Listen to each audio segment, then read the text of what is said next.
In this module, we are discussing the Voluntary Social Welfare Agency's Registration Control Ordinance 1961. And we are talking about its Article 5, which is related to the establishment and continuance of agency, which means that an agency not in existence on the coming into force of this ordinance shall be established only after a certificate of registration has been issued under subsection 3 of section 4, which means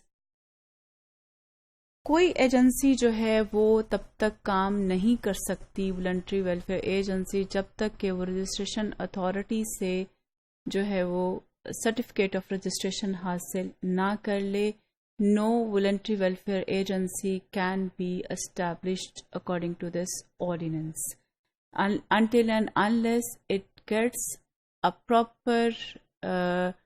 certificate of registration from the registration authority after meeting all the prerequisites and requirements which has been prescribed in this ordinance and which is according to the requirements of registration authority. In case if an agency which is already working and which is already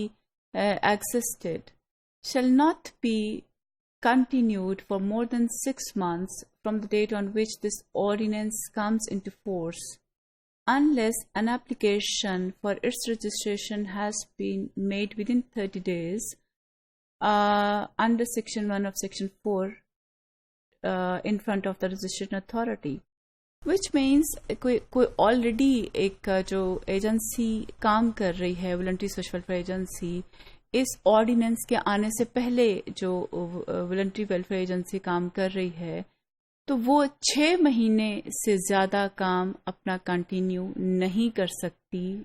तावक्ते कि उसने 30 दिन के अंदर अंदर application submit ना करा दी हो registration authority को रजिस्ट्रेशन सर्टिफिकेट हासिल कर लेने के लिए. So it is compulsory for the already existing voluntary welfare agency to continue its work. Now, in case where an application has been made in respect of in the case of an already existing agency, and supposedly that application is rejected by the registration authority. Now what will happen? According to this ordinance, notwithstanding the period of 6 months provided in subsection 2 of this ordinance, the agency may be continued for a period of 30 days from the date on which the application is rejected. कि अगर जो है वो application जो है वो reject हो जाती है तो वो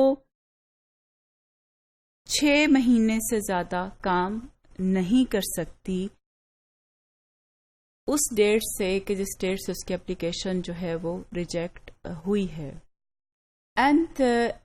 if an appeal is preferred under section 6 such appeal is dismissed.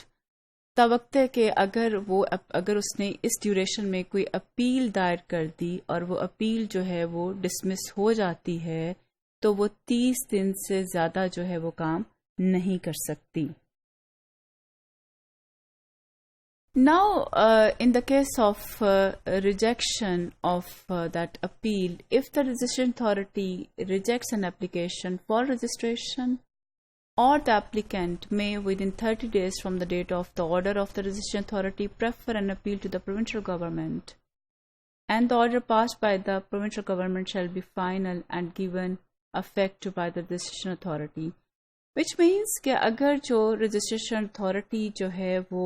Reject करती है एक एप्लीकेशन को और एप्लीकेंट जो है वो अपील दायर करता है तो अपील कहाँ पे दायर हो सकती है? प्रोविंशियल गवर्नमेंट को. अब प्रोविंशियल गवर्नमेंट जो है वो 30 दिन के अंदर अंदर इस चीज़ को डिसाइड करेगी कि क्या वो जो अपील है वो कंप्लेनेंट के हक में उसका फैसला करती है जो प्रोविंशियल गवर्नमेंट है या उसके अगेंस्ट जो है वो करती है. और ये अपील जो है वो रजिस्ट्रेशन अथॉरिटी की रिजेक्शन के जो डिसीजन है उसके 30 दिन के अंदर अंदर एपलेट अथॉरिटी जो कि प्रोविंशियल गवर्नमेंट है उसको दायर की जा सकती है, 30 दिन के बाद दायर नहीं की जा सकती। और जो decision and the decision of the provincial government will be the final decision. Now, what kind of conditions can be complied with by the registered agencies? Now, the registration has been done and the voluntary welfare agency gets the registration. So, now what kind of tasks will be carried out by the voluntary welfare agency is that every registered agency shall maintain audited account in the manner laid down by the registration authority, कि वो अपना account establish करेगी और उस account का जो है वो परमानेंटली एक ऑडिट कराएगी। और नंबर बी पॉइंट क्या है कि such time in such manners as may be prescribed submits annual report and audited accounts to the registration authority and publish the same for general information. वो जो account उसने establish किया है उसकी जो ऑडिटेड रिपोर्ट है और जो उसकी एनुअल फंक्शनिंग एंड वर्किंग की रिपोर्ट है वो सबमिट कराएगी रजिस्ट्रेशन अथॉरिटी को और उसको पब्लिक के जनरल इंटरेस्ट में जो है वो पब्लिश भी कराएगी ताकि लोग आगाह रहें कि इसकी जो वर्किंग और फंक्शनिंग जो है वो क्या है। Another feature is this, and the responsibility and obligation of voluntary welfare agency is to pay all monies received by it into a separate account kept in its name at such bank or banks as may be approved by the registration authority, and furnish to the registration authority such particulars with regard to accounts and other records as the registration authority may from time to time require. जो भी वो money receive करती है जो voluntary welfare agency है, चाहे उसने कोई मैचिंग ग्रांट ली है, गवर्नमेंट एड ली है, या उसने चैरिटी और डोनेशन के नाम पर कोई पब्लिक मनी जो है वो ली है, या कोई मेंबरशिप फी जो है वो उसने कलेक्ट की है, वो ये तमाम जो मनी है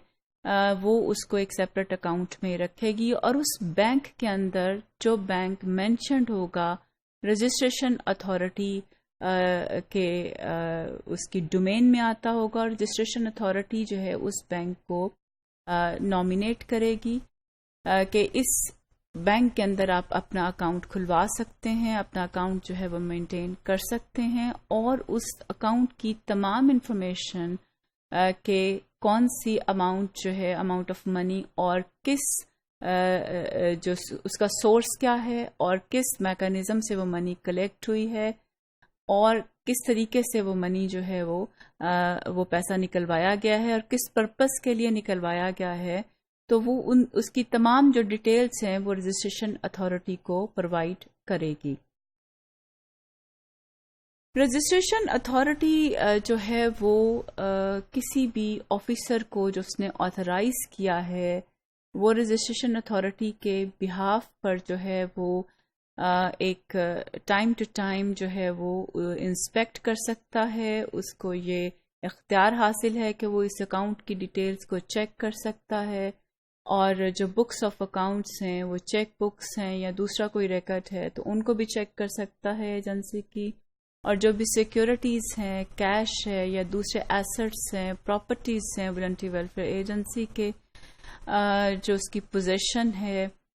that is held by the agency, that can also be checked by that authorized person on behalf of the registration authority. So तमाम डॉक्यूमेंट्स जो हैं वो जो है वो ऑथराइज्ड पर्सन जो है वो चेक कर सकता है और रजिस्ट्रेशन अथॉरिटी जो है वो अपॉइंट कर सकती है किसी भी ऑथराइज्ड पर्सन को फॉर दिस पर्पस।